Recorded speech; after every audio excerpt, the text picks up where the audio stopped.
Manuel Rojas is sworn in as president, and at last, governance of the country is back in the hands of Filipinos.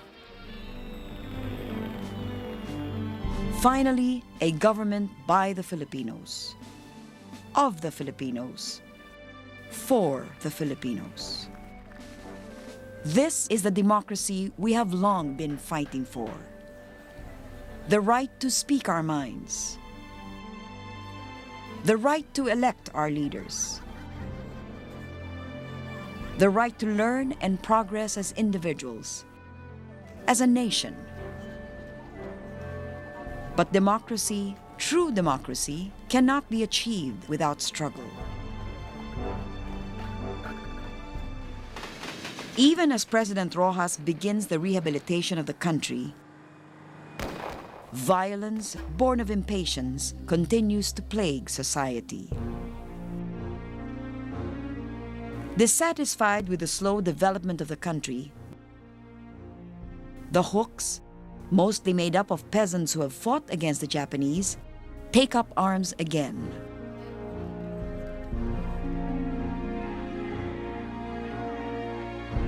Their fight for agrarian reform pushes them to ambush and attack government forces and allies to dramatize their protests. The country is once again under a blanket of fear and uncertainty.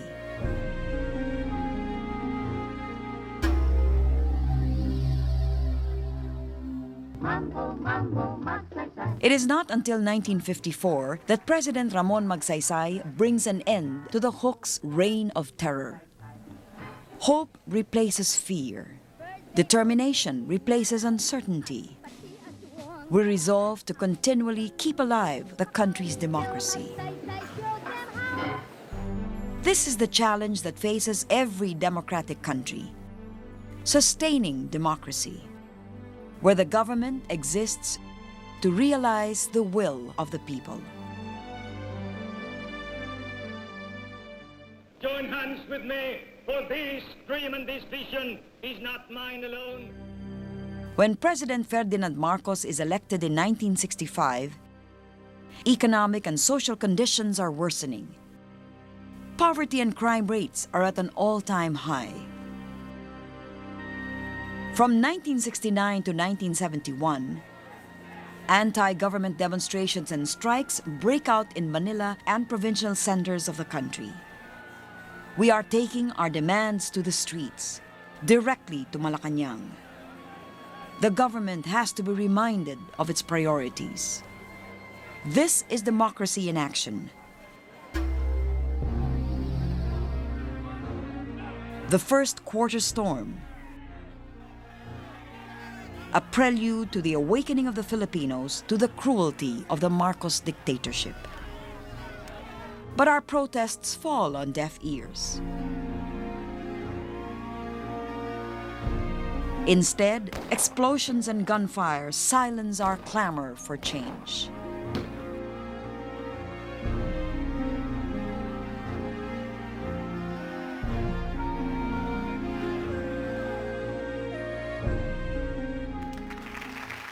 On August 21, 1971, a political rally of the Liberal Party at Plaza Miranda ends violently when a bomb detonates, killing innocent bystanders, injuring and maiming opposition leaders. President Marcos claims the communists are out to destabilize his administration.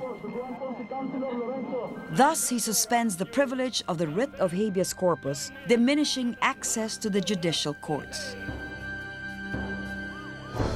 Now, he can arrest activists, subversives, or anyone who opposes his government.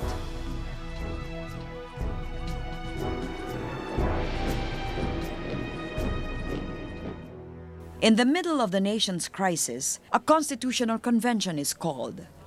According to the newspapers, delegates have been bribed to allow Marcos to run for a third term. September 15, 1972, Senator Benigno Aquino Jr., the chief rival of Marcos and the opposition's candidate for the presidency in 1973, warns the country of the looming rule of martial law. The nation is in shambles. Violence rocks Mindanao. The economy continues to deteriorate, and communist rebels persistently wreak havoc. This is the opportunity that President Marcos has been waiting for. He assumes emergency powers, for the proclamation of martial law, placing the entire country, its laws, economy, and people under his sole control.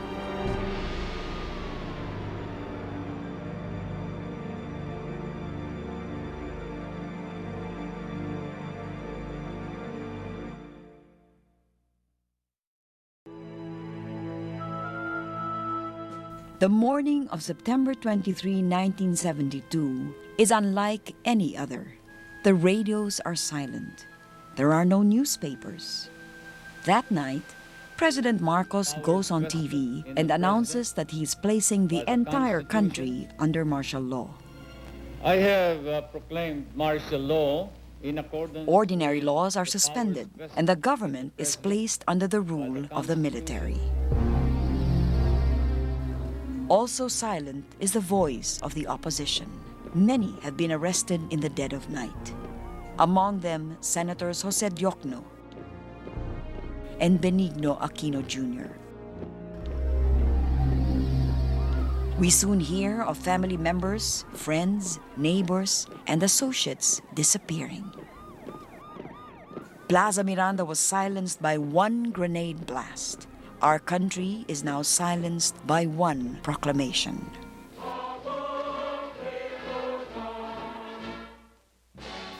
The new society.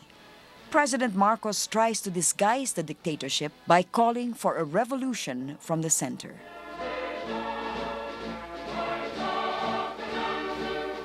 We watch and wait in silence, hoping that this new society will improve our lives. A new constitution is drafted amid charges of coercion and bribery. It is ratified by citizen assemblies quickly called by local politicians without information or debate. A cowed Supreme Court legalizes Marcos's new regime. There is a semblance of peace and order throughout the country, and there are seeming improvements. It looks like the country is heading towards the greatness President Marcos promised in the 1960s. But one by one, private corporations which do not cooperate with the government are taken over and transferred to Marcos cronies, relatives, and friends. Marcos turns the sugar industry into a government-run monopoly, racing and allegedly misappropriating up to 15 billion pesos worth of profits in 10 years. Along with his cronies, he also takes over the coconut industry and imposes a tax on coconut farmers. The proceeds of this coconut levy, amounting to 4 billion pesos, remain unaccounted for to this day.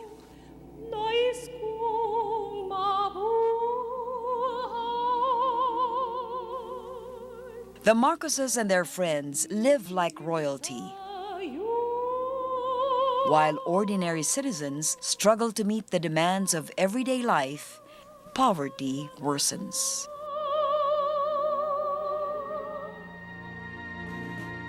Seen as Marcos's greatest political threat, Ninoy is placed in solitary confinement, charged with countless crimes. This commission sentences each one of you to suffer a penalty of death by firing squad.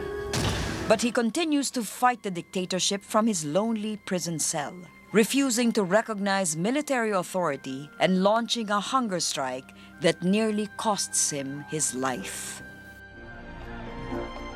In the years that follow, opposition to the dictatorship continues to grow.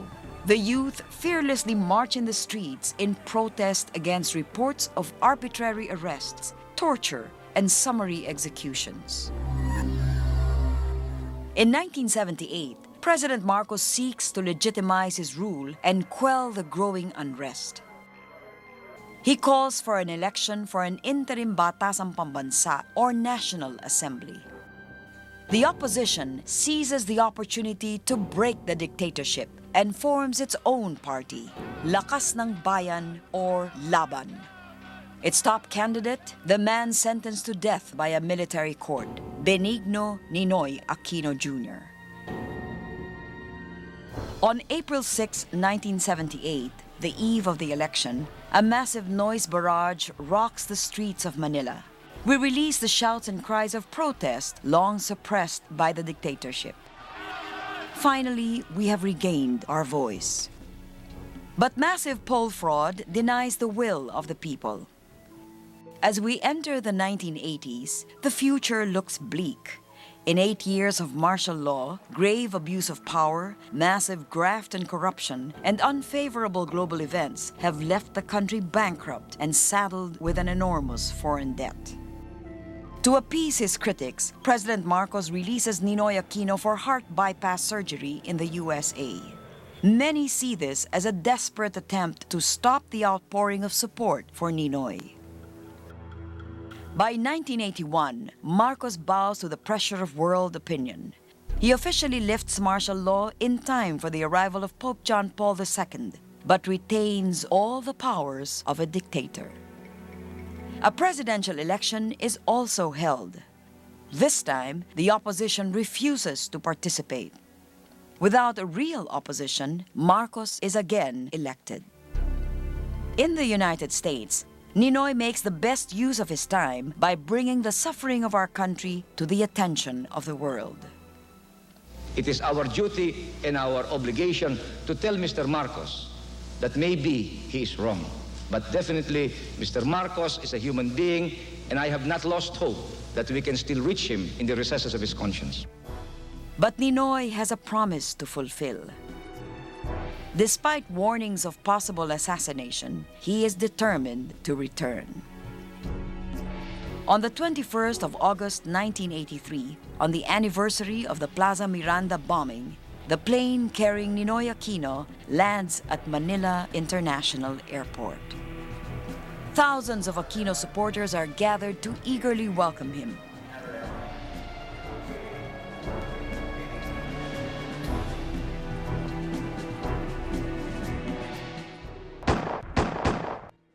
Gunshots are heard, and moments later, the lifeless body of Ninoy Aquino is sprawled on the tarmac.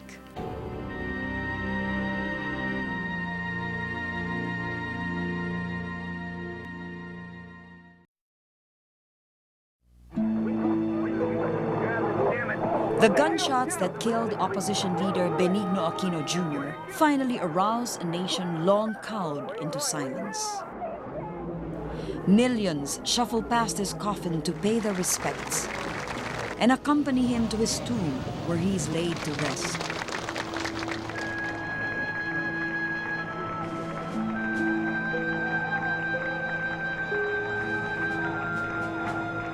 We mourn his death, but we celebrate his spirit. We reclaim our voice and express not only our grief, but also our outrage. We have had enough. Sobra na, tama na, palitan na. We demand justice, not only for Ninoy, but also for the thousands who died or were tortured and oppressed under the Marcos dictatorship.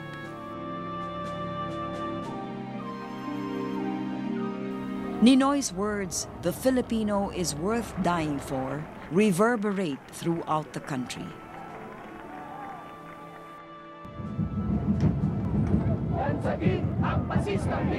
Shocked by the outpouring of protest and the increasing frequency of rallies in the financial district and around the country, Marcos forms the Agrava Fact-Finding Commission to investigate Ninoy's assassination while he was in the custody of the military.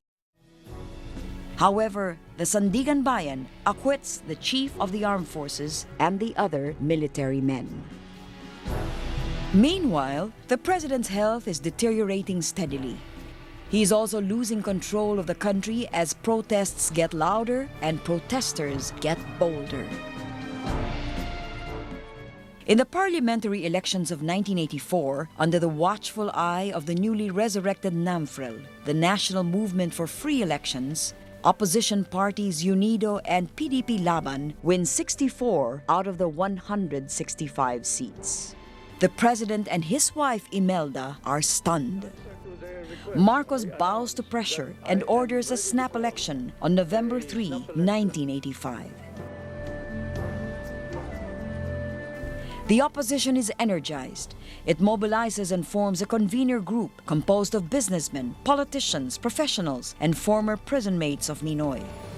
They begin to select a candidate that would represent them against Marcos.